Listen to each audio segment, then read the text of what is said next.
Good morning, everyone. Welcome to the Euro trade. I am in a copper long position here, so I will explain what I'm seeing there in a minute.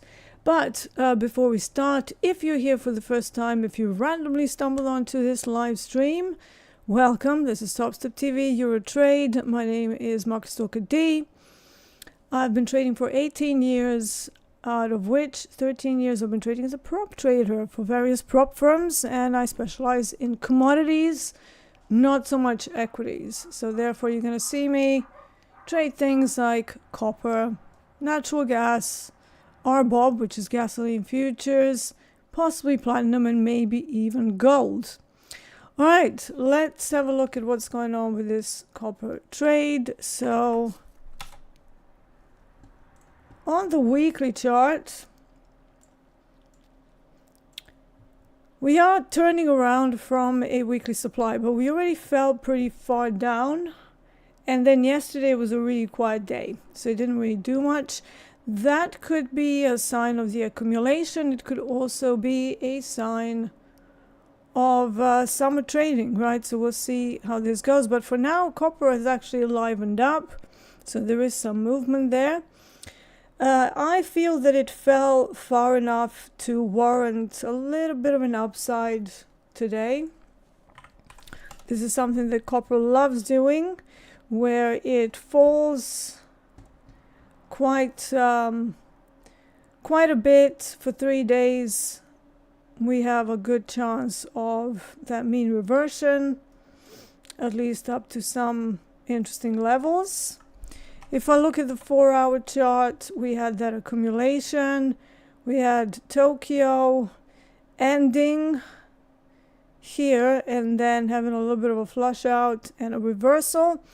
This could be a Frankie fake out, which means the Frankfurt Exchange starts trading, and because it's relatively small, it tends to give these kind of like fake out moves, and then they sort of retrace it as soon as London starts trading.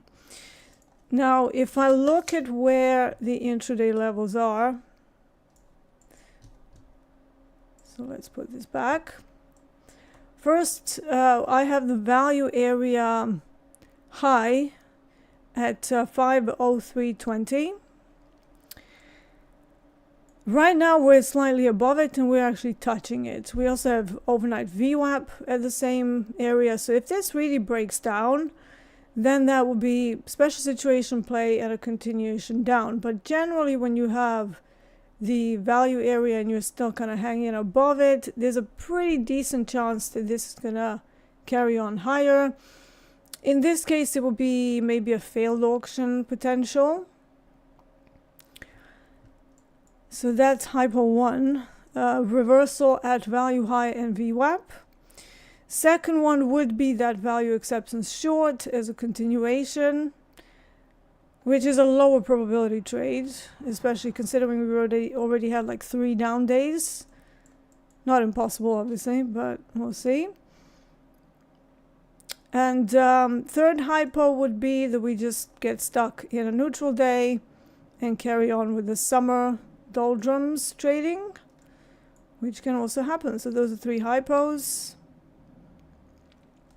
Some of the stronger options levels lay at 510 and down at 50. So yeah, let's watch and see what happens. I'm gonna split my chart into 2 so that we can have a look at the low time frames as well. Maybe even put some time in sales here so we can watch stuff happen.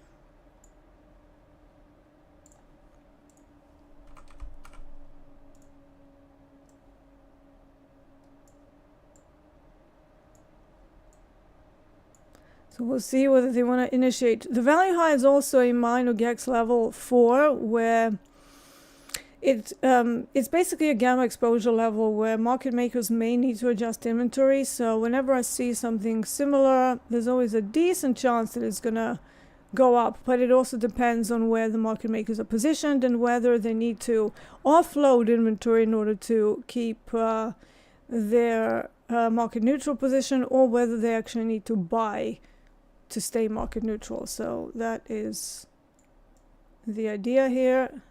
And I'm in with 2 lots, primarily because this is a pretty strong level. And whenever I have a pretty strong playbook that could set up nicely, I do size up a bit. Not much, but I size up a bit. And the entire risk on this particular trade is 187.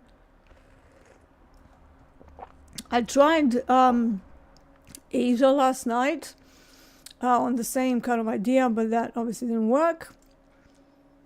And that was a bigger stop. So minus 580 from Asia, which is not terrible. It's easy to get out of. But yeah, this is basically a more major trade. So we'll see. We'll see.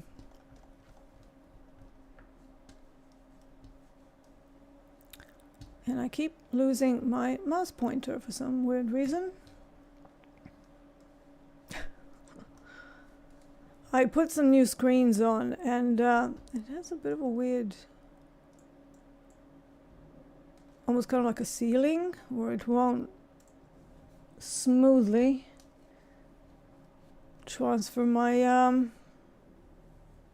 my mouse pointer. So I keep like trying to hit it up against the other screens. iWorld says, is anyone having trouble logging into Topstep trading platform? I will say I did yesterday. They're doing maintenance. I think they're bringing up the new dashboard. So don't panic. You know, it might be a day or so. But yeah, we'll see. Good morning, Sandy. Who have we got in chat? We've got Teo, obviously Bruno, our lovely moderator, with the risk disclosure. Gamble is short, gold. Okay, Gamble bonus world. Yeah, just be careful. We do have the GEX2 level that we've just hit on gold. That is at 33.35. So you would really need to see that breaking down if the short on gold is going to work. At the moment, gold and copper are not that correlated. There's like factor of 0, so there's not too much to read into that. Tom, T3 Metrics is in. Kevin Design. iWorld. Katia? Keisha? Probably butchering your name, I'm so sorry. All right, so let's see if we can close this next 19 minutes back inside the initial balance. So that would open up the way towards the value acceptance. We have settlement slightly lower down. Would not like to see that getting hit, because that means my little stop that I'm running here, which is a little bit tighter, is not large enough to withstand that. So we'll see. So the initial balance low needs to give way.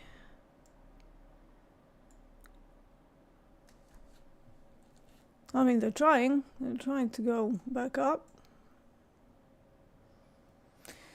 We shall see.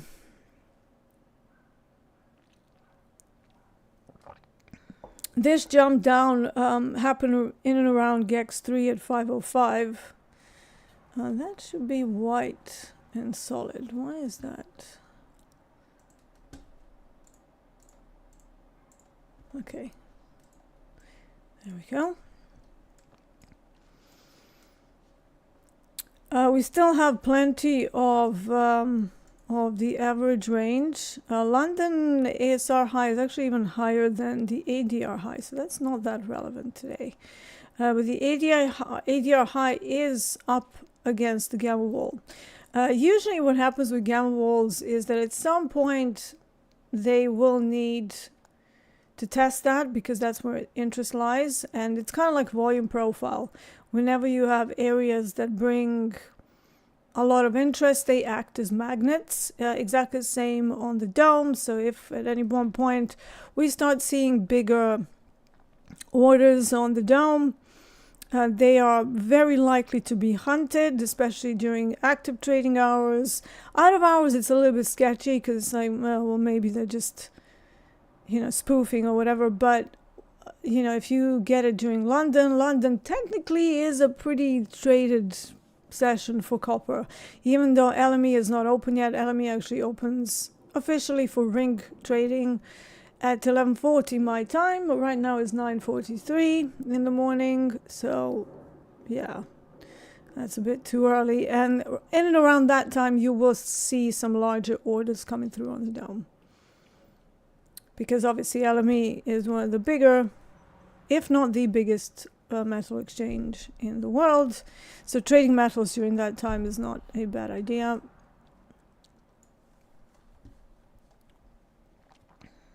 And DB wants to know what my target is. Well, I mean, ideally, this could be a swing up to this gamma wall. Obviously, I have a couple of things to tackle on the way up. If we look at the orientation points, first one being the initial balance. Without the initial balance acceptance, there will be no targets, right? But if we manage to tackle that, I would expect to see full IB rotation, full rotation back up to the top of, well, I suppose that's the high of day today. So 506.15, and then I'm going to decide. I might take one off there just in case we don't go into a neutral day. So that would be kind of target one. And then if we continue higher into the overlap, if we're already that high up, there shouldn't be too many reasons why we don't reach 510, unless it's summer doldrums and then they just go, oh, actually, we don't want to trade today. So, yeah, so initial balance first, top of IB second, and then quite possibly that gamma wall. Because between GEX 3 and the gamma wall at 510, there are no more relevant levels. And also that's where the swing is. You will also find when you start looking at these options levels that typically these gamma walls and stuff, they will be located either around the swing highs and lows or just outside of them, leading to those like stop, run, and reverse sort of moments. So it all kind of matches together. Whenever I have a day where that's not happening and everything is a little bit sketchy, the levels from the market makers options levels are just completely at unrelated levels, it's generally not a great day, because it means you have conflicting data, right? So, if your value area is at one point, but then there's no GEX levels there, you're like, well, what are they trying to do here? I don't know. And, in order to have a fairly solid plan, you really want to have some confluence around it, whatever you're looking at. It doesn't matter what levels. But, if you have a couple of things lining up that is from two different concepts, I'm not talking like the same concept. So if you have like a million moving averages, and then you're like, oh, well, it's going to hit moving average here and moving average there. That's not quite enough, because it's the same concept. But if you have, let's say some market profile levels, then maybe you have some ADR levels, and you also happen to have a moving average somewhere there, that generally tends to be pretty good. So yeah, nothing more to do here than just wait and see if we can, you know what, I might actually keep this, I just realized I didn't place the second stop here for some reason. I'm going to, let me just measure some stuff out.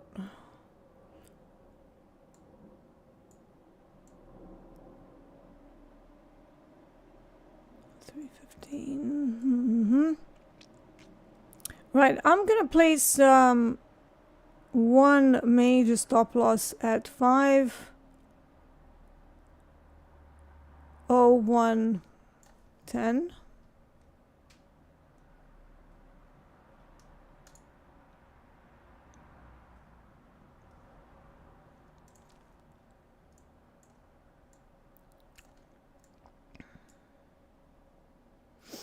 And then we'll see. So that way, even if I get knocked out of one, I can still have time to see whether the value acceptance is true or whether they're just going to wing it down and then whip it down and then bring it back up. So if that happens, right? I'm always kind of skeptical with any setup, no matter how good it looks. I'm always on almost like a defensive mode, because we have to be, right? We're retail traders with like low positions, and we have no real power. Like even when you're trading live, unless you're going to trade like 50 contracts or something, you're not going to be that visible, especially if you're trading like thicker instruments like ES. Like nobody's going to know you're there. But yeah, as intraday traders, we have to make sure that we are always at a situation where you're like, okay, well, if this doesn't work out, how will I manage this? Rather than having dollars in your eyes and going, yes, it's got to work, it's got to work. It ain't gonna work. Nothing has to work. Market doesn't care. They don't know you're there. So this, all that we're doing is just trying to follow what the institutions are doing, and then hopefully someone with bigger pockets, they have a similar idea, and then they kind of step in and push the prices where we also saw them going. But if that doesn't happen, you can't take it personally. You can't be all emotional about it.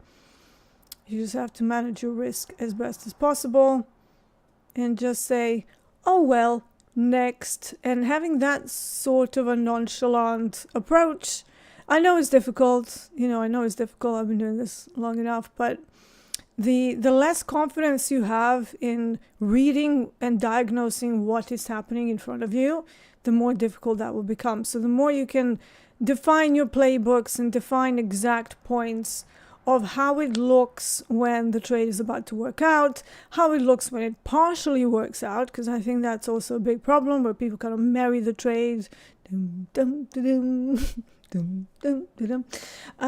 yeah, you don't want to marry your trades. You want to just stay flexible, stay objective without freaking out, So yeah. Anissa says, any tips for improving trading psychology? Well, I'm glad you asked. You may want to join us tomorrow for Neuro Wednesdays when we have Dr. Jerome D.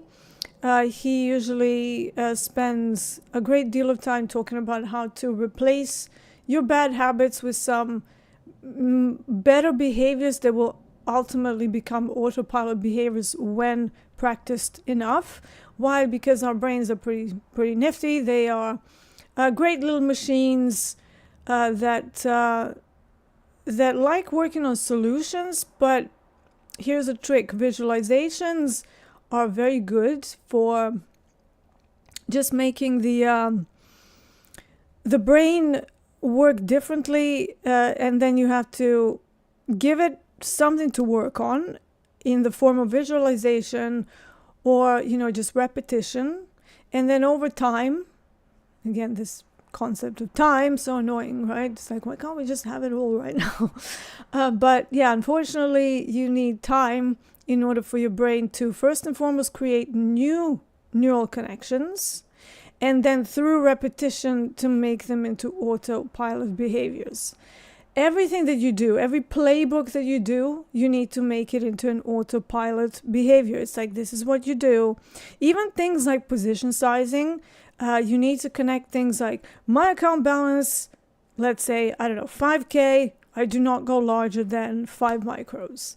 And that's just a non-negotiable. It's a non-negotiable. It's like, that's how it is. And you don't step away from that, because it's kind of like driving home from work. There's that meme from that, the South Park meme. You're like, oh, I need to stop by at the bank on the way home. And the next meme is like, and I'm home. Because autopilot behavior takes over. You don't even think about it. You get distracted. And before you know it, you forgot to go to the bank and you're home. So you effectively want to do that with your trading setups. And, trading shouldn't be stressful. It shouldn't be something that causes you fear and frustration and a whole bunch of stuff. It should be down to your losses not causing emotional distress. So if they are, it means you're trading with too much size. And actually Ray, who is one of my very early market stalkers, I met Coach Ray. he's now a coach, but I was his coach at one point. And he actually has a great saying. Obviously, he has his own style now, and he has his own twist on what I do. But generally, because we looked at similar things, and because he's been through my Marcus Soka's method, he has very similar things that we look at, right? He is somebody who has held his Topstep account for over 5 years now, probably one of the oldest Topstep accounts. That's not talked about enough whenever Ray is on, and whenever I see him on air, I make sure that I put that down, because it's important. Longevity is important. How do you maintain an account for 5 years? That's an entirely different skill than it's like, oh, he made $100,000 in a month. It's like, yeah, but is there longevity there? Is that same person going to be here in 3 years, 4 years, 5 years? Probably not, because they're oversized, right? Which is not necessarily a bad thing. It just depends on your life goals and stuff. But Coach Ray says, if you enter a position and you can't get up and walk away from your desk without looking at it, you're in with too much size. So let that be your guide. If you have to watch it, if you enter and you're like stressing, that's already emotional trading, right? You can't think clearly if that's what you're doing. So immediately you have to just put the dollar amounts on the side. I know that we all want to make money, but there are steps. It's like, it's like a baby who needs to learn how to crawl first and walk and then eventually run. And then maybe when you get a bit older, you can sign up for some sports to develop your muscle memory. Maybe if you're really good at it, you sign up for the Olympics someday, and stuff like that. But there are steps, there's a progression. And every time I see more novice traders, you guys want to go from zero to hero. You want to go from having all these like psychological hang-ups, let's call them, having untested edges that only work for like 2 days, maybe a week, maybe 2 weeks, or having this idea that just by clicking a few buttons, this whole endeavor makes it easy. It's not easy. Why? Because between the click and the thoughts, there's a whole bunch of stuff that happens in between. And then when the market doesn't yield to your will, which it mostly doesn't, you get your ego hurt. How did Dolby put it? I thought that was quite funny. He said, "Oh, your fifis are hurt, your feelings are hurt." It's like, boo. And that's how we all behave. So in that respect, if that's you, if you're recognizing yourself, you are still a kind of a trader child, right? You're a child trader who's still learning. You still have a lot of stuff to work out in this new environment. That is a chaotic environment, but there is a structure to it. However, get pieces of that structure wrong, and you're gonna have a problem with the results. They're either not going to be consistent, or they're not going to be sustainable, or both, right? And you need to try and tackle that. If you're varying the number of trades per day too much, that's also something that is a problem with the risk model. Anything that you do is an additional parameter. You change your stop loss size. That's a change in parameters. You change the number of trades you trade per day. That's a change in parameters. You change the time of day that you trade. That's a change in parameters. You change the level that you trade from. That's a change. Like, so many things that can mess up a risk system, and yet people think it's as easy as like clicking a few buttons and then we make money. Yeah, it can be once all of these other things are properly placed and in order. So yeah, anytime people get to me with like psychological issues, I first look at their system actually, because most psychological problems can be sorted out by bringing up the situational awareness in the trader, first and foremost. So learning how to properly diagnose the chart and to explain to yourself what it is that's happening. This is why I have a few things going on my chart, and it each kind of plays its own part to tell me and explain to me what is going on. So even when I lose trades, and I do lose, I mean, I have a long-standing accuracy of around 43%. It's not to say that on some weeks I don't go up to 60, 70, 80%. That's when I'm smashing it, because usually I still maintain a slightly higher risk reward. But, you take 18 years worth of trading, I still have a 43% accuracy. So, I based my risk model on that, which is why typically if I don't have to, I try not to do too many 1 hour trades, because I know in the long run that's not going to do that much for my results. It's just going to hurt them and bring the average down. It's going to bring the risk reward down, and it's just going to skew the data too much. But if we have a range bound day, well, that's what we trade, so there's some variation in the results has to exist. Another point is that once you sort out your strategy issues, a lot of the psychological problems that you thought you had are just no longer there. I would like to point out that ES and NQ have been going through some divergence recently, and that seems to have affected a number of traders. I would suggest looking at YM, because YM seems to be moving a lot more sanely. ES is quiet, NQ is still crazy, but in a different way. Whereas YM seems to still follow levels. So if you're struggling, again, not financial advice, just, give it a go in a practice account, see how you get on. I know you're not supposed to hop around different products too much, but if something is not working, you can't just stay with one product that is pretty dead. Like ES gets pretty dead on a lot of the months in the summertime. Just like statistically, you go back 10 years and it's like, oh God, ES is just moving in, like a 30 tick range. It's like, bleh, vom. How do you develop a strategy by yourself? I'm doing too much random shit right now. That's a great question. System design is not to be taken lightly. I think you should have, ideally, somebody else's system that already kind of, statistically works, and then try to modify that to suit yourself. It's never going to be like, oh, you just get an entire methodology and whatever D is doing, then you're going to be doing it. It's not going to work that way, because obviously it doesn't, we're different people. So, I might be perfectly happy doing my long trades and holding trades for, 2-3 hours. That might not work for you. Maybe you need to, perhaps look at modifying that and maybe taking 1.5 hour, because maybe you are picking the areas where you're not necessarily getting involved in exactly the right prices. Maybe you're not looking at the round numbers, and maybe I managed to obtain a slightly better entry because I do look at those things. So perhaps you need to go, well, I know that D goes for 3R, but I'm going to try and just go for 1.5, which is still statistically correct and will keep you in the game for long enough if you're not overtrading.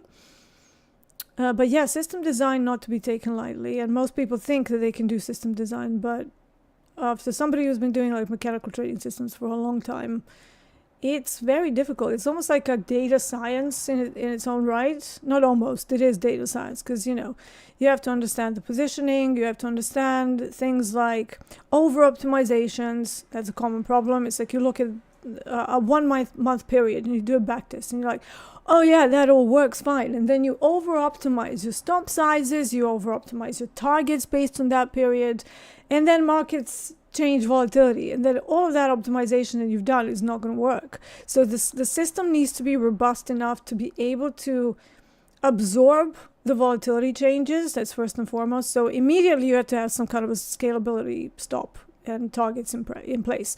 You can't just go, well, use 10 points on NQ every time. Yeah, but if we kick up to, 1 million ticks per day, those 10 points are not going to be enough. So you have to size down to still maintain the risk per trade the same. Then you have things like relationship between your the number of losing days that you have versus the number of positive days that you can have. That also plays a part in your risk reward. Never mind just, on a trade per trade basis. If you look at how your results have been over time, if you have one good day, then one bad day, and let's say just attaching some numbers to it, let's say you have a day where you make 250, but then you have a bad day and you lose 1,500, and then the next day you make another 250, and then maybe you have another day where you make 500. So what's happening there is that one loss of 1,500 is not enough, is too high, whereas your winning days are not large enough to cover the 1 day loss. That's the wrong trading model, right? So you need to make sure that whatever number of days, so this is why you can look at the consecutive number of days that you can bank. And then maybe, so there's two ways of doing it. The most simple way is just to try and make your losing days at the very least equal to your winning days. I like to go a little bit further, so I try to make them smaller than my winning days. But if you want to go one step above that, you can actually go, well, how many days in a row can I average in profit? And then you will add all of those up, and you would aim for about half the amount of daily loss limit to become your losing day, where you have to stop. Otherwise, the risk model is going to be skewed, and the risk model is not going to work very well. And then you're going to be like, well, I'm not making money. Well, that's why you're not making money, because something in the risk model is askew.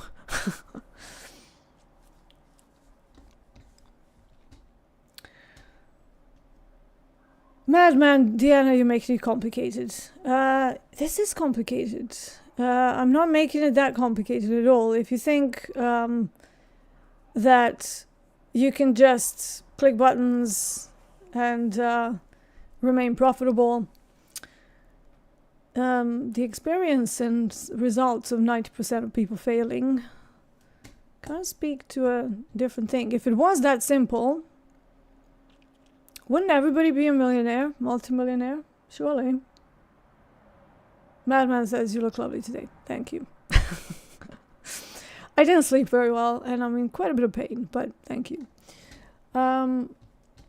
Let's just skip over that. YAML, daily loss limit contract, limit trade, the same entry model, 20 trades in a row to get a sample set. Yeah, that's certainly the first part, right? Have 20 trades in a row. I would say 50 trades in a row over the space of a month. Cass H, talk about gold. He's ordering me. Talk about gold. Gold is just going down. Now, keep in mind that I am in an active trade, so I don't want to split my my focus too much, given the fact that I'm not feeling that great either. So I'm going to stay on the 30-minute chart over there. And yeah, gold went up to GEX1, has been selling off ever since. Not surprising, yesterday was a big single direction day, but at the very same time, it only got up to Thursday settlement, and then it stopped. So it's like, okay. And then obviously Asia didn't do much. They went up to the core resistance at 33.55. That was the stopping point. And yeah, now we're seeing all of the GEX levels slowly breaking down. We broke down through HVL, which is a point where gamma goes from one side to the other and can be an accelerator. The next level that we broke down is GEX2 at 33.35. So somebody was short earlier. We did break down through that, so now that becomes your orientation point. And if 33.35 gets reclaimed on a measurable time frame, let's say a 15-minute, that would be an early close, because that means we rejected. Obviously, you don't want to. If you want to stay in a short, even if it goes up, you want to see selling wicks, because that means there's still sellers there and makes the whole reversal pretty weak. Other than that, yeah, for now, gold is definitely short. And copper doesn't have a meaningful correlation with it right now. So that can obviously change throughout the day. So yeah, that's your gold overview. I looked at it on the weekly chart. It looked very range bound. Whoops. Looked very range bound. So look at it. This is the weekly chart. It's like, oh my God, can we get even more sideways, please? So again, range rules apply from a massive time frame. Be wary that if you are trading in and around the highs and the lows of this range, they will probably just keep bouncing between it. What does the daily look like? These are old levels from yesterday, so don't look at those.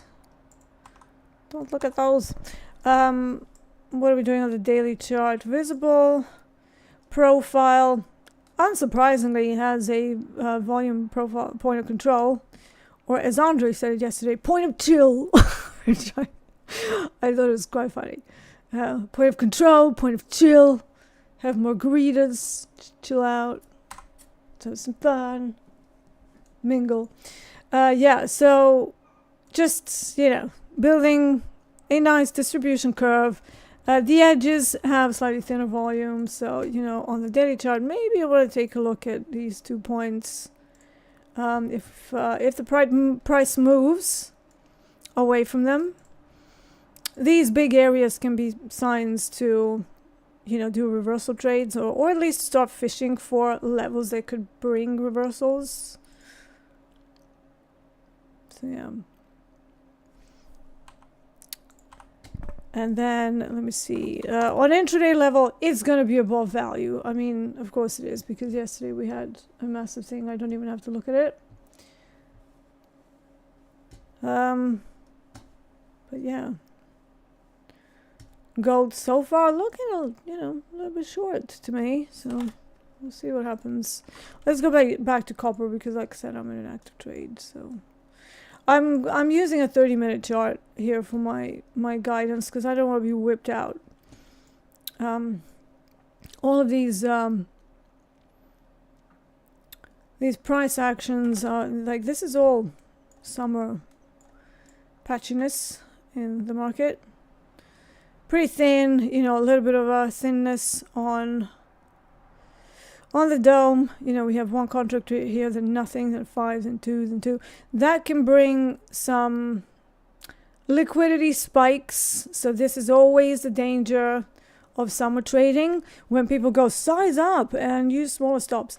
Yeah, try that in reality through like several years. You'll see that won't work. Why? Because summer, even though ranges are tighter, the stop runs, the liquidity grabs are fierce because of the thin market conditions, and the liquidity is just so sparse. So when somebody sells it, because there's nobody else to take, like for example in this 355, there's nobody there, and the bigger the gap, in fact I can show you, RBOB is probably going to be super gappy. Here we go. So if I show you RBOB, this would be like whipping up and down like crazy, because there's like so many patches.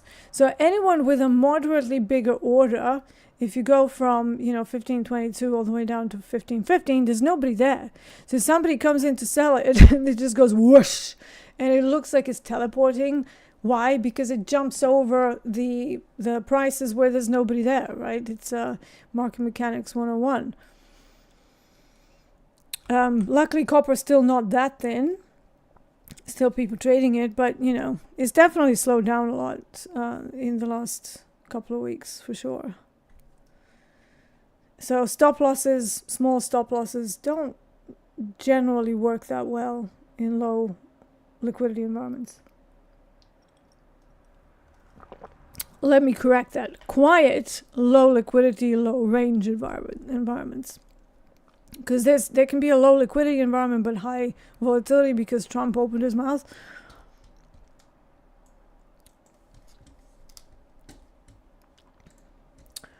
All right.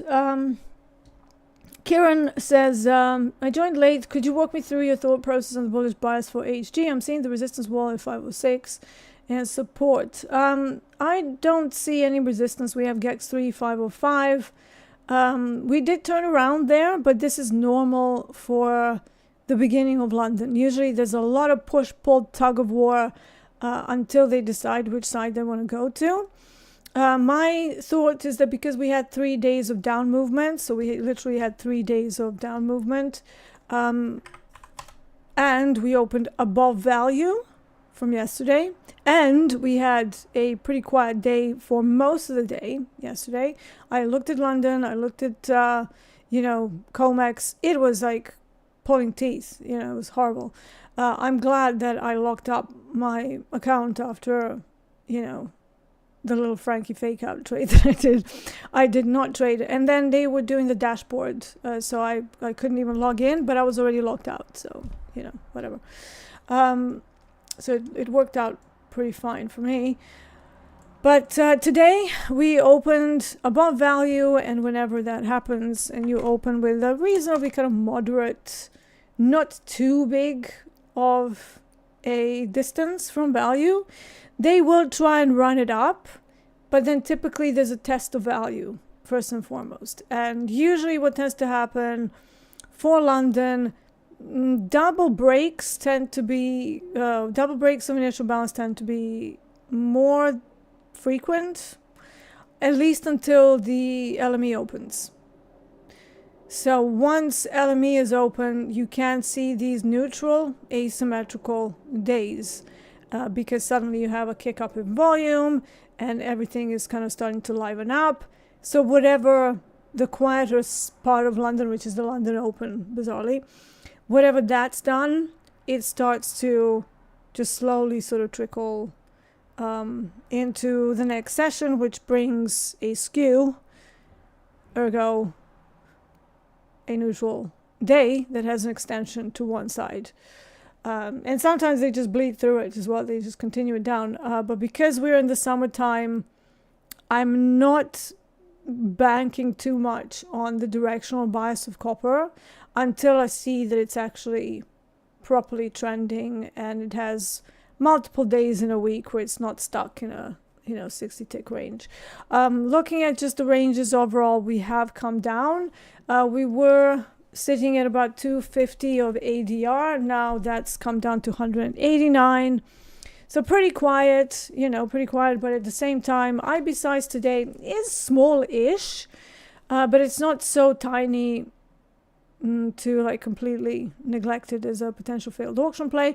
But at the same time, it's not that big either. So if this starts moving, because it's only 43 ticks, there is a fairly good chance that we extend into a neutral day. And then we'll see what happens if that happens. This is still just the beginning of the trade. We're not seeing too much initiation anywhere. But for now, we've held onto the value high. We just need to crack into the initial balance now, which we tried to do. But I still need one of the 30-minute charts to actually go back inside initial balance and then to see some more buyers kind of just stepping in and going, all right, well, value high, GEX4, reversal, let's adjust inventory to the upside. This was obviously an inventory adjustment from a huge pop upside. They couldn't really find buyers there. It's like it's effectively I suppose you could call it an open test reverse type, but looking at the initial balance, not the open, because the open tends to be quite sketchy for the London session on this particular product. And again, that's because, Asia is finished trading. They trade copper reasonably actively. But then you had Frankfurt, which is like, usually fake outs. Then you have the London Open where, a bit of movement, but it's not really directional, so it doesn't actually give you a direction. It's only really once they start from this like second part of the London session and into the LME trading, that's when you get like a proper decision on where they're going to go. So that's what I'm waiting for here. And yes, it's always an educated guess, but it's an educated guess based on probabilities and stuff, that value high generally, when it's lining up with some other strong levels like, VWAP and stuff, generally brings a pretty strong playbook. And that's why I'm in with 2 rather than with 1. So yeah, hopefully that helps. What about platinum? Platinum is not really moving that much. Yeah, it's still October. I've paused platinum trading for now. Look at how thin that is. Yesterday, it did not move at all. It was just like, I think it fell during London, and then it was just like dead. So, if something's that dead, I'm not going to sit in a trade for 3 hours watching it. It was actually like 2 ticks up, 2 ticks down, 2 ticks. Whenever I see that, that means that platinum has gone on vacation. It's gone on holiday. And they ain't back yet. Usually gold tends to move pretty well during the summer. It doesn't suffer that much from liquidity dry up. but I don't like trading gold for this time of day. I like trading gold after my 3 p.m. time and into the euro close. Quite frequently, even if we have like a day where we're just kind of going in an upside direction, sometimes I will do this play where I will wait until a little bit of a pullback for the settlement, sometimes a big pullback as well, and then I will just see whichever GEX level is there, look for it to either not go below it or to reclaim it, depends on the situation, right? And then I will be going long, and usually I will keep that for a decent amount of time, and that tends to bring anywhere from like 70 to 100 ticks, even though it's so late in the day. But there are very specific days where it's like a single direction day, and then gold has these days where it just kind of keeps going. So it is one of my playbooks on gold specifically, not on anything else. So platinum to me, very quiet. So until that changes, I'm not touching it.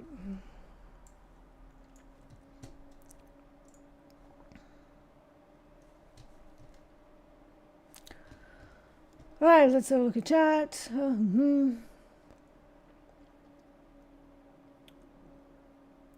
What's the best hour or minutes to trade after the session open?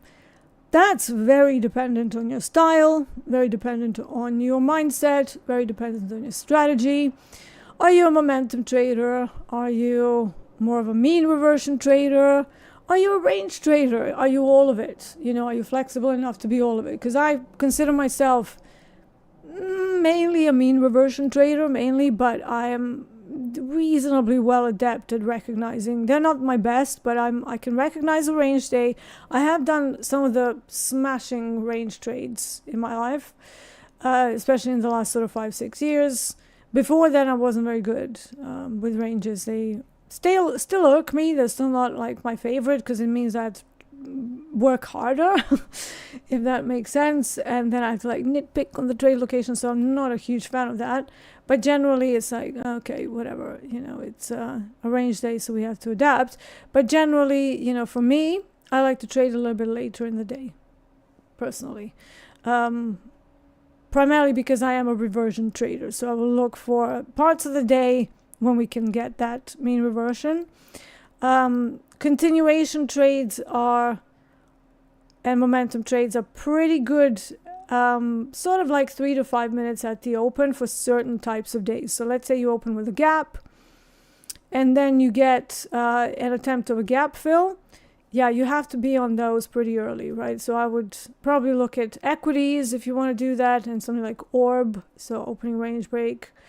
But it has to be you can't have an inside day and, you know, nothing happening, everything like watching paint dry, and then going, oh, I'm going to do an opening range trade.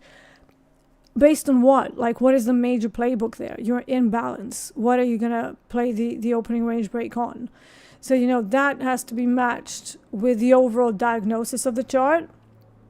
And if you don't do that, you're just going to have a whole bunch of days that just do nothing, or you get losses unnecessarily. So yeah, it really depends. I would suggest if you have some trading data, export that into an external platform where you can look at hour by hour, not just, looking at, day by day, or, trades. Like, for example, in EdgeWonk, you could go into Chart Lab, and then there you have performance by hour, and then there's another drop down that says time performance by hour of day.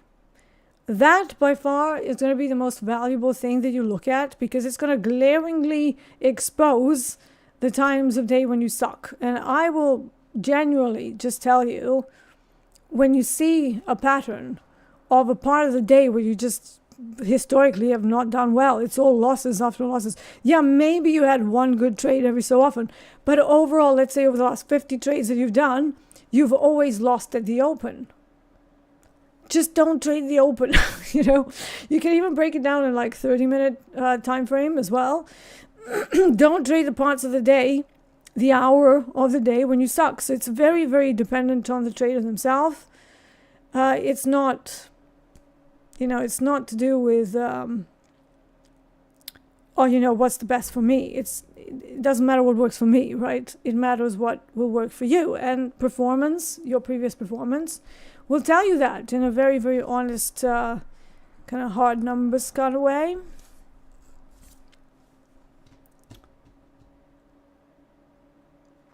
Mezzapeti says, I think copper will be short. Thank you for your analysis. Yeah, you go short. That's a part of your plan. If I want to go short, I want to go short higher. So let's just put it that way. I don't want to be a seller after 3 days down. And after we've opened above value and then sitting above value for 90 minutes now almost. But if that changes, yeah, maybe I'll change that. Like sometimes I would change my hypos. I always have 2 longs, 2 shorts. For this morning, I only have, I think I have 3 hypos really that I can see. So value acceptance shorts would be 1 if this one breaks down. But again, weaker probability. And also I would prefer to catch, if I was going to go short, probably around 505, which is where the other GEX level was reactive. Otherwise, until it's holding value high, I'm holding a long. It's as simple as that. But if you think you want to short this, go ahead. There's a cause for sustained auction down into value acceptance, definitely. So, you know, this is why hypos are important.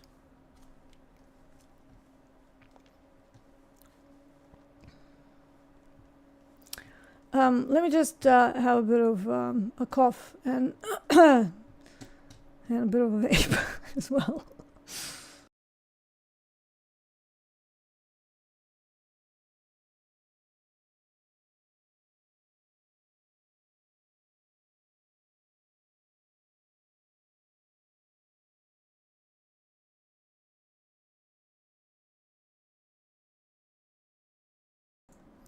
Right. Should be a bit better. Yeah, bit of a hit of nicotine as well. Okay. Question. I saw the question. Extraordinary for life. I like your username. Do you mind explaining what GEX means? I get you're looking at levels or ranges, but can you explain? I know you probably have before. Yeah, sure. I mean, I don't mind explaining it. It's almost like an FAQ, right? What is a GEX level? So GEX stands for gamma exposure. It is derived from the options activity, and it is typically the areas where you can see the most volume, which indicates that the market makers hold substantial inventory there in favor of keeping themselves market neutral. Because I don't know how much you guys know about market makers. They're not there to hunt your stops. They don't give a shit about your stops, quite frankly.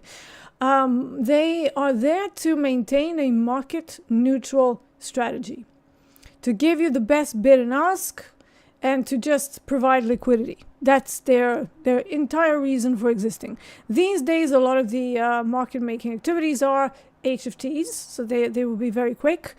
But at the same time, you still have some commercial hedgers that have the same role, right? They have to maintain a market neutral position for their hedges.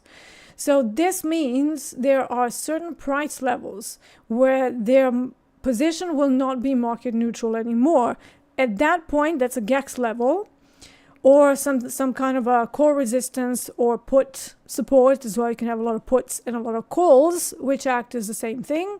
But then some of the smaller areas that don't have as much interest but still hold enough in order to have an effect on the price, they will typically act either as accelerators. So you get up to a level, maybe we go straight through them, but then they retest it and they bounce off of it. So kind of support turns into resistance and vice versa. Same thing. But more often than not, the higher or the lower the number of the GEX levels, so 1, 2, 3, up to 10, the more chance that the GEX level is going to cause a stop and a reverse in price. How long that reversal is going to take, you know, how big of a move you're going to get from it, it's entirely a matter of context. But one thing is for sure is that out of all the levels that you can look at these days, considering how much how much activity we actually have from coming from zero DTEs. In some products like ES, for example, it's like over 50% now, like 53, 54%. It's crazy, and it keeps growing as well. In something like copper, it's around 30%, and same thing with crude oil. In fact, I have a theory about crude oil, why it's so weird these days, is that the zero DTEs, and they actually introduced more options in crude oil last year. Now we have bi-weekly options, and I was like, we don't need any more options, like stop messing up the product. But they've basically introduced a lot more speculators in, and that tends to keep the price more stable and yet more volatile, if that makes sense. So it kind of like jumps up and down, and yet the price kind of doesn't advance as easily, because at any price point you will have like, you know, 1,000 speculators that have different ways of, you know, looking at the market. But the GEX levels themselves, they're literally just very good areas where market makers and commercial hedgers are expected to do something. So it's not like, oh, I'm looking at a GEX level just because it's there. No, it's because I know that if I can match it with something else, in this case, value edge, outer value edge, it has a stronger chance of bringing me a reversal rather than, you know, a complete bleed through it. And even if it goes through it, we're still going to have a bit of trouble maintaining, you know, the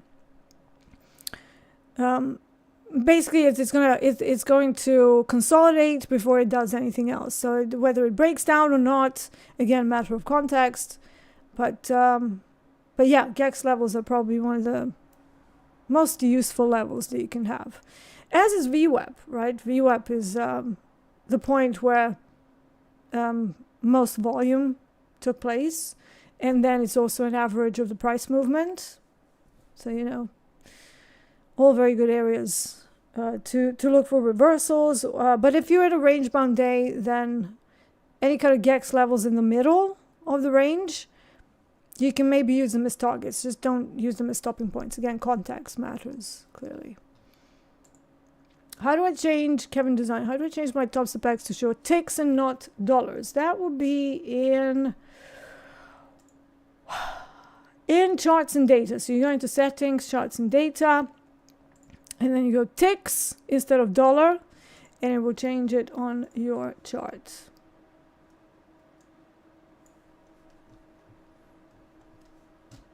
So hopefully that helps.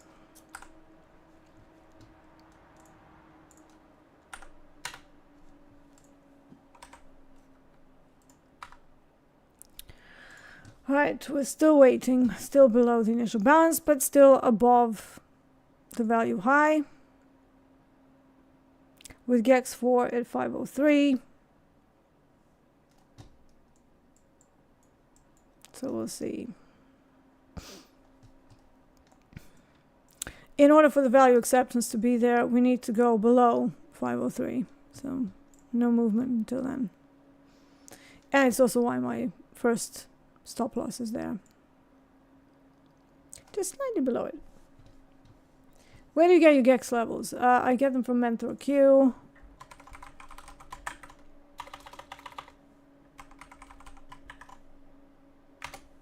Mentor Q. There it is.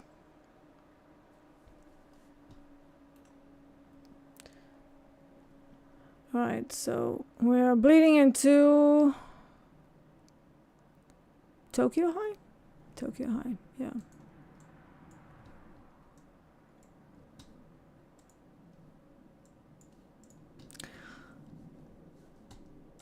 Are they gonna engage? Some buyers here, stepping in. Let's have a look. I'm just gonna stare at Bookmap for a while. Carlos, Deeyana, no, don't lose. Why not? It's just one trade, man. Again, let me remind you, 43% accuracy, right? You will see me lose, man, but I'm looking for larger trades here. I'm not bothered by losses. And you shouldn't be either. It's like, what the hell, man? All right, so now we can maybe have a look. So I'm going to close this, and I'm going to wait until the next 30-minute close, because this is now inside value, and this is basically my second hypo. But if it whips back up, we'll still be on the same thing. However, we now have 27 minutes to wait. This is too big of a drop for me in order to just kind of go in, because again, I'm skeptical about breakout trades today because it's summertime and they do these like big pops and then it kind of goes down and then big pop and then nothing. So I'm just gonna wait. There is settlement at 50202. But if we maybe retest, so now it's creating, if it stays this way, it's creating another supply. And I will have a supply at 50326, which is right at value high. So if I get a pullback to that, that could be a short.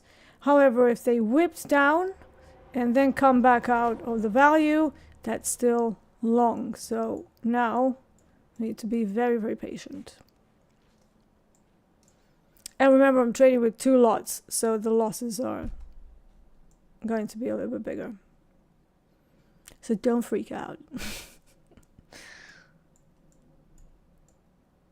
But yeah, summer trading and breakouts and continuation trades, I like those.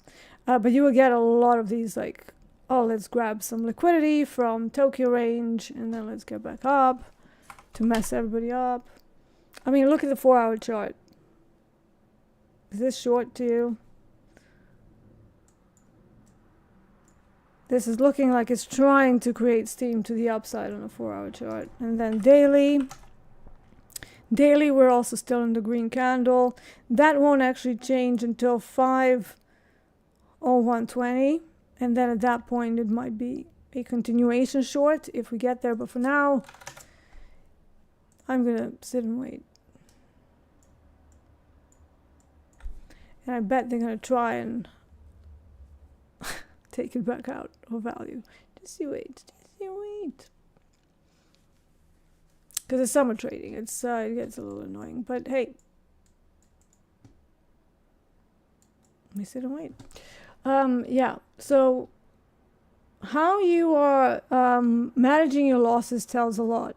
And Carlos, just by the fact that you were like, no, don't lose. It's like, dude, it's one trade. It's like, what are we freaking out about here?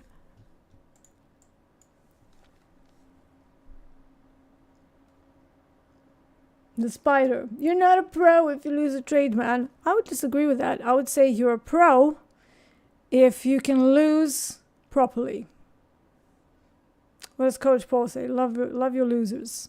But love the losers that you've controlled well, not the ones where you lost it.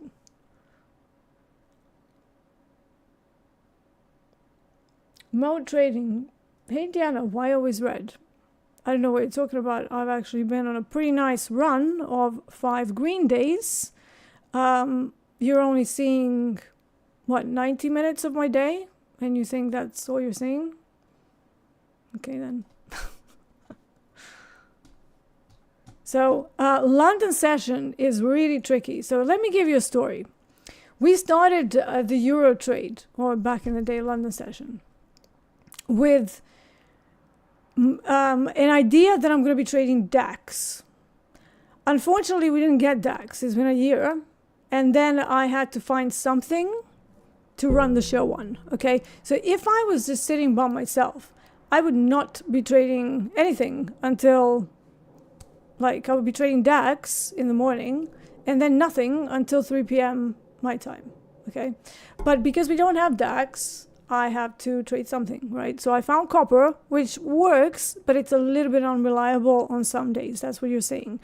Why? Because it's technically an out-of-hours session for copper. And until 11:40, it's still an out-of-hours session. So they have these like out-of-hours movements. And I typically start my day with either a very small win or a slight loss. And then in the afternoon, when my setups for these products actually start working, that is when, when I basically get back up and in profit. So nearly every single day I'm up. If I'm down, that's pretty controlled. Usually I'm down anywhere between, it depends on the size that I'm trading, but let's say anywhere from like 400. If I'm like minus 1.5K down, I'm like, all right, it's probably not the day to be doing this. But yeah, in general, it's one of those moments where we were supposed to trade one product. Now we don't have it. So now we're trading copper. And it's been an adjustment. It's definitely been an adjustment. But yeah, DAX is very easy in the morning because you have the London Open, you have a whole bunch of other stuff happening. Copper, very temperamental, just like gold. If you look at gold for the London Open, it's very temperamental. You have some days that are like, oh, hey, yeah, we're moving a lot. And then most of the other days just completely range bound, no movement whatsoever. The only time you can expect a decent movement is if it went into like a single direction day before or during Asia. That means there's like still movement there. But if Asia's quiet, it's very likely that London is not going to be that great either, or it's going to be quite sketchy. So yeah, there's a story for you, right? How D is now trading instead of DAX, trading copper. Welcome.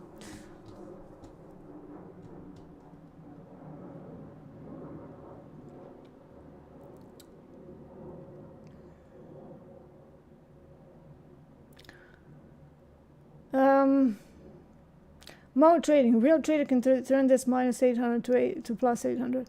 Listen, I've turned minus 1200 into a day of plus 2600. That's the power of high risk reward. But I don't do that by chasing trades like some of you want me to do. Oh, D, click, no, get it back, get it back. That's why you can't hold on to your accounts, because you do that shit. Okay? So maybe if you just breathe after a loss, that could be a better option. And learn to let go. Learn to let go. Because what I'm seeing there is pure revenge trading. It's pure, oh my God, she lost one. D, get it back. Get it back. That's not pro. I'm sorry. I don't burst your bubble there. When will Topstep add DAX? Your guess is as good as mine, man. I'm kind of hoping with them kind of turning into a brokerage in July, that they're going to have other exchanges. So I would expect it at some point, but they keep moving the dates. So I don't know, man. I've asked MP many times, and it's just, don't hold your breath, basically. When getting put into live, what happens if the XFAs that are still at zero balance with a minus 2K drawdown? Nothing. They get closed and they are not considered valid. And also if you have a negative balance, pretty sure Topstep, well, I don't know how that works because I've never been in that situation, but usually with these sorts of prop firms, they will absorb the loss. So they will transfer the profitable ones and then just kind of close out the one that is not profitable without, adding and subtracting the balance. They just want to take the profits, not like the overall number of accounts that you have. I'm not a part of the funding team, so don't quote me on that, but I would imagine that's what happens.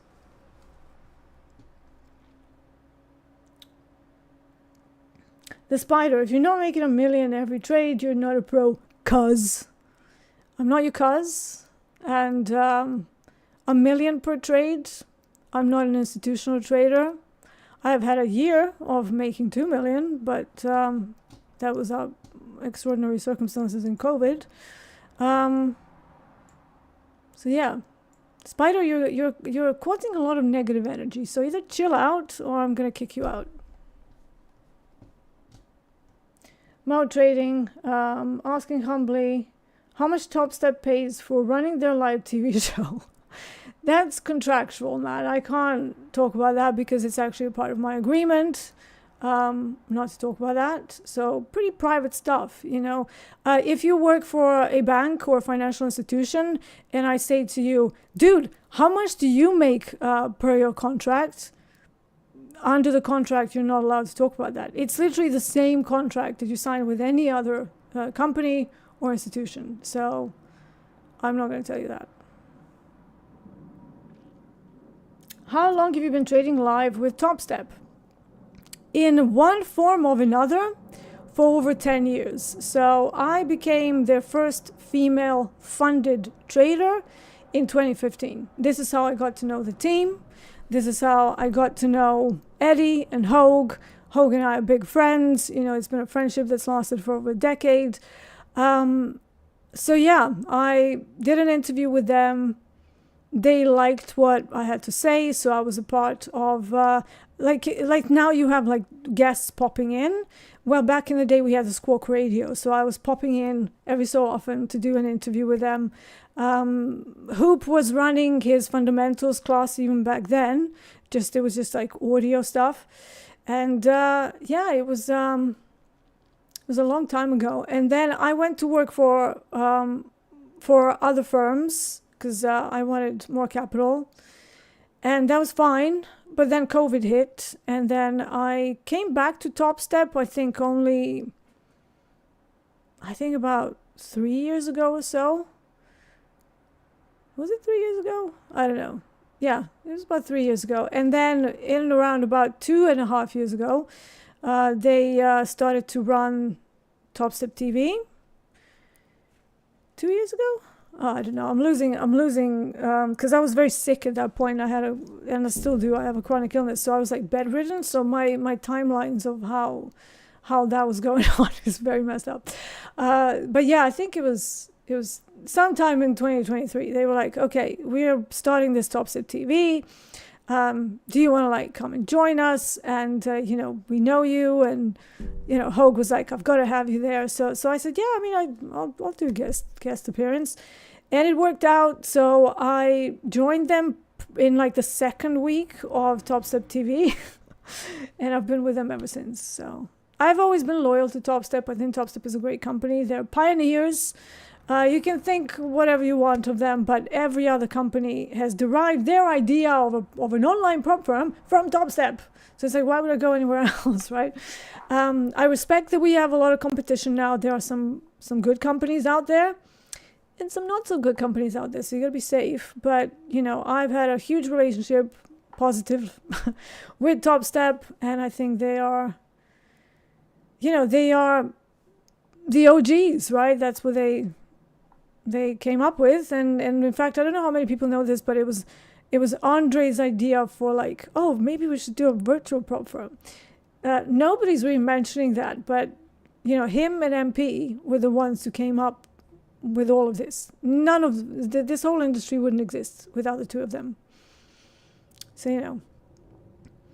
And Topstep is always ruffled feathers, right? They've always innovated. They've always done stuff that irked others, if that's one way to describe it. But that's going to happen when you try and innovate, right? You want to bring something new. You want to keep the industry moving forward.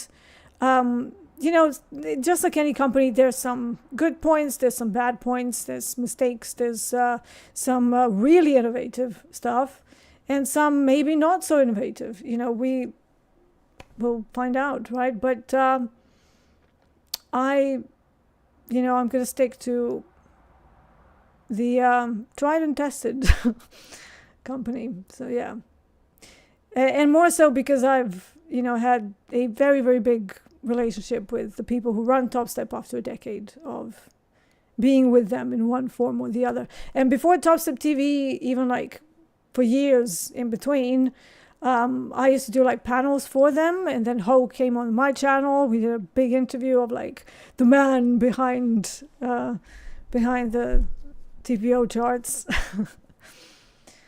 All right, so I'm gonna try one short here because I see some people down here. So let's try a very small trade. Well, not such a small trade, but yeah. Try that value acceptance down. I'm going to do a partial stop like I always do. So stop by here when I'm starting a new trade on a larger contract. So let's see if they can bring a little bit more. Where is the next GEX level? So we have HVL at 5.0. Okay. Put support at 4.99. Okay. But yeah, let's see if they can continue the value acceptance down. And if not, that's fine too. Then we're in a choppity chop zone. So 502, remember, there is somebody with more contracts. And I'm not going to stay on a 2-minute chart because it's a bit too annoying, especially in a lower liquidity environment.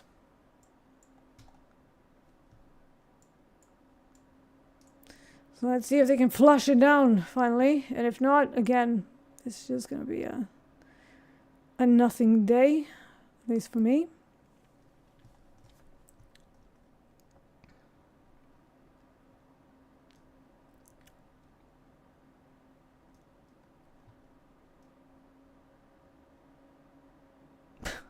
Do you have a boyfriend?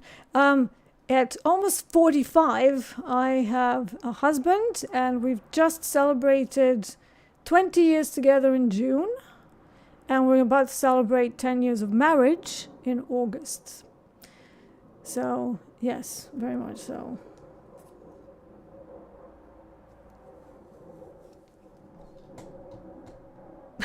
Not for 30 years, 20 years, dude, 20 years. I'm not that old, Jesus.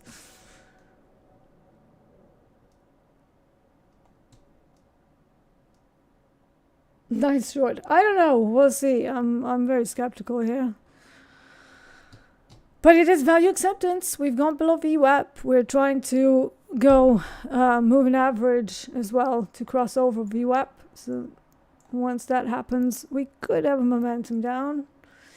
And we've bled through GEX 4. That was my initial orientation point for longs or shorts. So we just need somebody to bloody step in here and do something. At this point, I'm just like, just do something. It's like, this is where summer trading gets very annoying. Because it's like, you have some instruments that just continue going up and down, like, for example, NASDAQ. Copper is not like that. Copper kind of moves in these like sudden drop or sudden rise, and then nothing, and then maybe a bit of a pullback, and then nothing, and then another like bleh, either a throw up or a reversal. But yeah, for now, value acceptance hypo is now in session.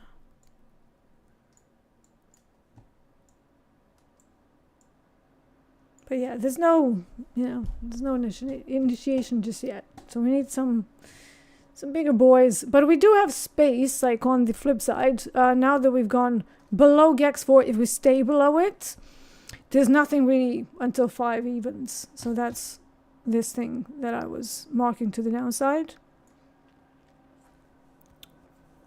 I mean, the other option is that they whip it back up to GEX 4 for retests and then continue. In that case, it's not really a genuine value acceptance trade that just keeps going, but, you know, remains to be seen.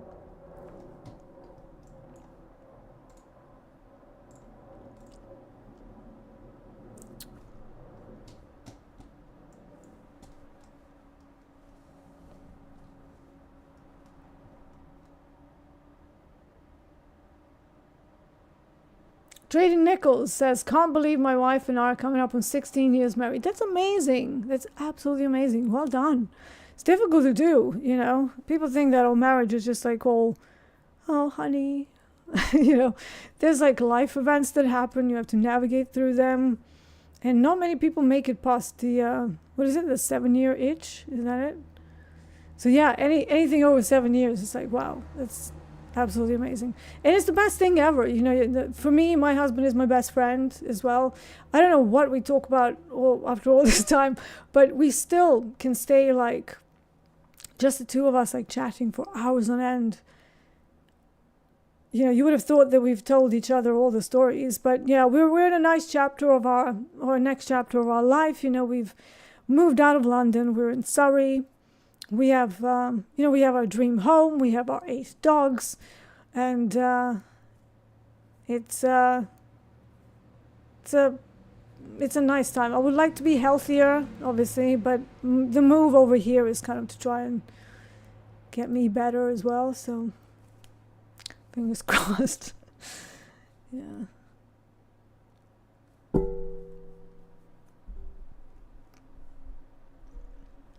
The spider's so serious. I don't think I'm so serious. I just think that you're being too serious. But there we go.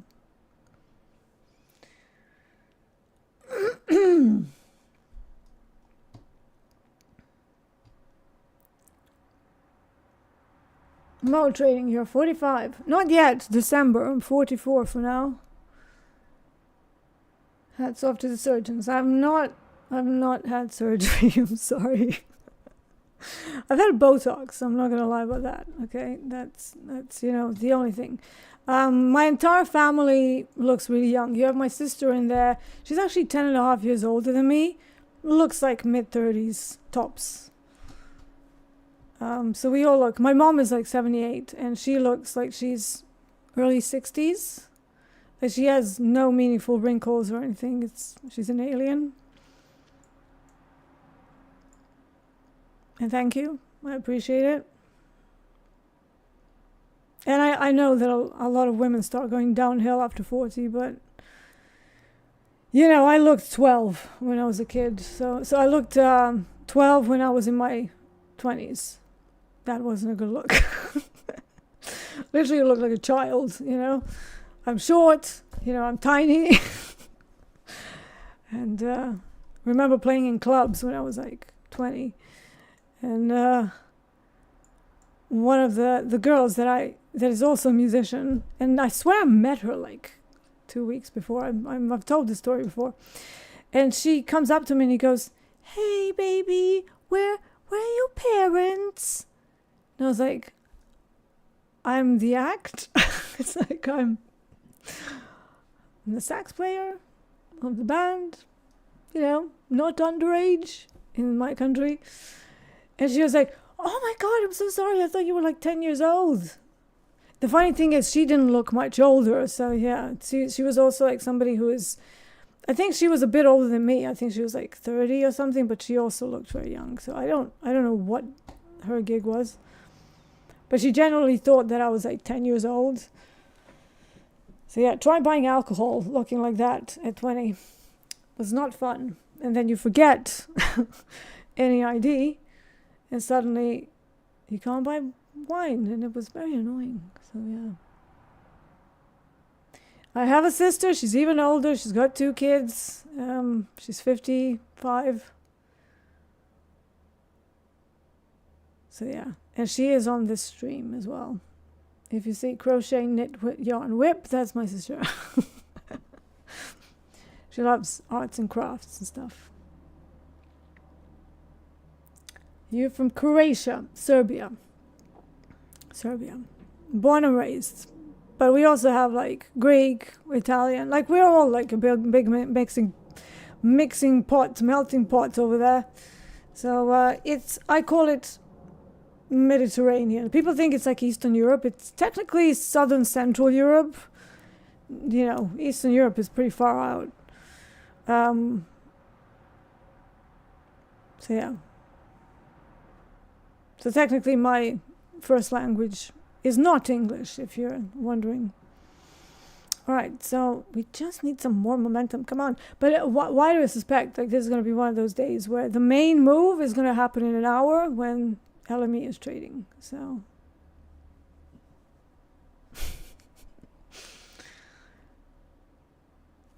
Tuesdays, eh? I've noticed my Tuesdays have not been that easy recently. They've been pretty kind of undecisive, and I'm trying to work out why. Is it just because there's not much happening on Tuesdays? Like what could be the reason. Maybe they're waiting for releases later on, but it all starts off like a little bit sketchy and fakey outy, and then goes like, and you remember at the beginning of the stream I was saying how London can do these like neutral days where one side gets asymmetrical. That could still happen for COMEX, because let me look at where let's get ready for COMEX actually. So COMEX value high even smaller than London, so it's 502.75. So what I'm going to do here, I'm going to change these to account for the next session, just so that you have those levels.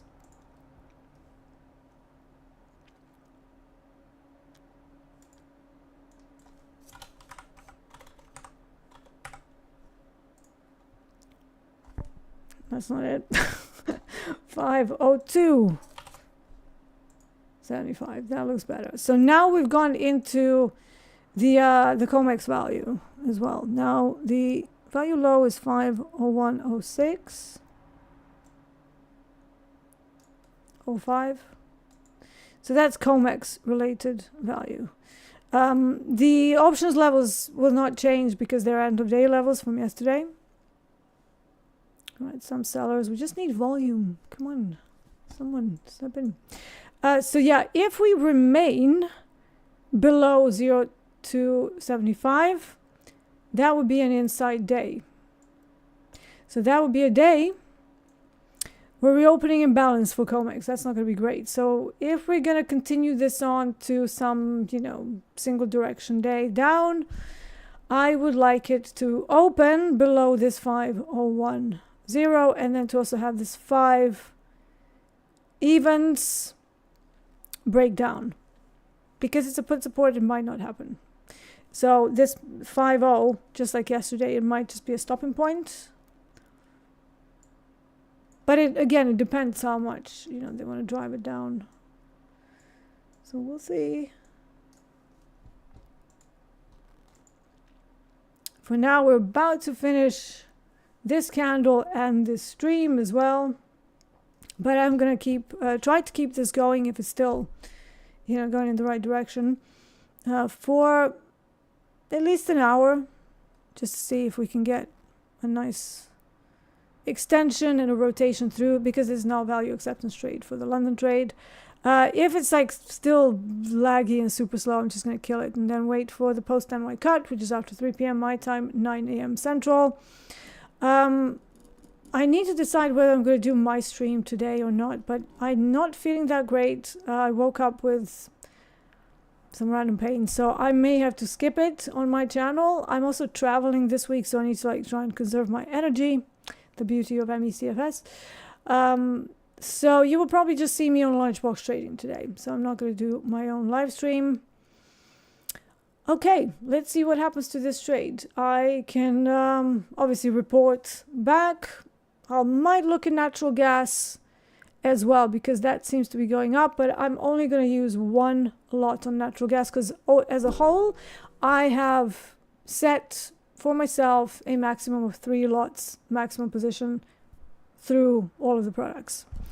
That's it for today. Thank you for joining me. So a bit of a sketchy start to the day, which is okay.